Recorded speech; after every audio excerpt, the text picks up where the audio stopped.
Ladies and gentlemen, we are about 24 hours away from kickoff as this video goes live. Welcome to the Midway Monologues pregame analysis of the upcoming Christmas Eve snooze fest between the Arizona Cardinals and the Chicago Bears. The game will be played at Soldier Field on Christmas Eve, just like I just said, with kickoff being around 3:25 Central Standard Time. The weather for Sunday's game is as follows. It will be 52 degrees at kickoff. That will be one of the hottest temperatures in Chicago that day. We're not really in the freezing yet, which is kind of surprising considering we are nearing the end of December. There will be no rain. It will be overcast, and there will be wind speeds blowing 7 miles per hour southeast of Soldier Field. With these weather predictions, it's hard to believe that either team will rely on one strategy over the other, but these are ideal conditions to play December football in Chicago. Let's go ahead and take a look at these past couple of games for the Arizona Cardinals. They're 1-2 in a 3-game stretch, losing to the Los Angeles Rams and the San Francisco 49ers. Their only win in this stretch was against the Pittsburgh Steelers, which you can see probably on your screen right now. I still don't know what game highlight I'm going to put on the Cardinals, but I'm leaning towards the Steelers considering they won that game. On the other side of the ring, in the opposite corner, Chicago was 2-1 coming into this game. Their only loss in their respective stretch was against the Cleveland Browns. They've overcome back-to-back divisional wins against the Vikings and the Lions. So for Chicago's keys to victory, I think this one is quite simple. Run the ball. Run the dang ball. Deontay Foreman is questionable coming into this game, but even then, you still got Roscoe Johnson and you got Khalil Herbert. And I say run the ball because the Arizona Cardinals give up an average of 139.6 rushing yards per game, which is 31st in the entire league. Meanwhile, Chicago runs for 134.4 yards per game, which is 5th in the league. Their biggest threat through the air, if you're Arizona, has to be Cole Kmet. Kmet thus far has 571 receiving yards on the year, hauling in 6 touchdown catches. And every game, he's averaging 40.8 yards and 4.7 receptions per game.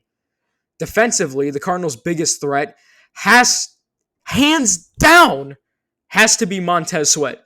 The guy's been on a roll lately. He's been a machine ever since coming from Washington. Last week, he had 2.5 sacks against to be fair, banged-up Browns offensive line.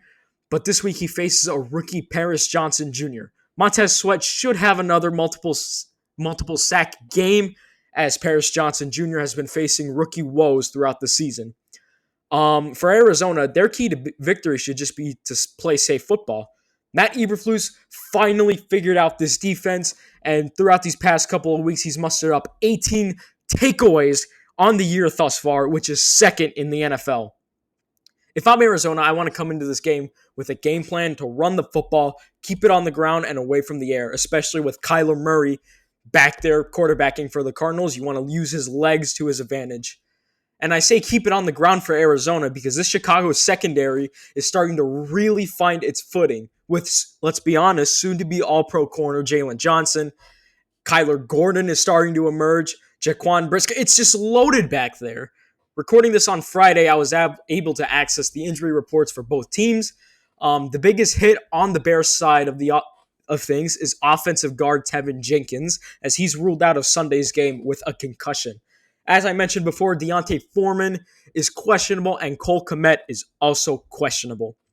For the Cardinals side of things, the biggest hit will be wide receiver Hollywood Brown. He is out of Sunday's game with a heel injury. Cornerback Garrett Williams is also out of Sunday's game with a knee injury. And another receiver, Greg Dortch, is questionable, which is why I think Arizona will come into this game trying to run the ball. They're not really going to have any receivers out there. Overall, this game on Sunday will surely be a defensive battle, mostly because Luke Getsy does not know how to run an offense. Even if there was a gun pointed to the back of his head, he cannot field a competent offense, and he cannot call offense for his life. I predict this game will be a 17-9 victory for the Chicago Bears. Thank you for tuning in to the Midway Monologue. We'll see you Monday morning for the post-game analysis.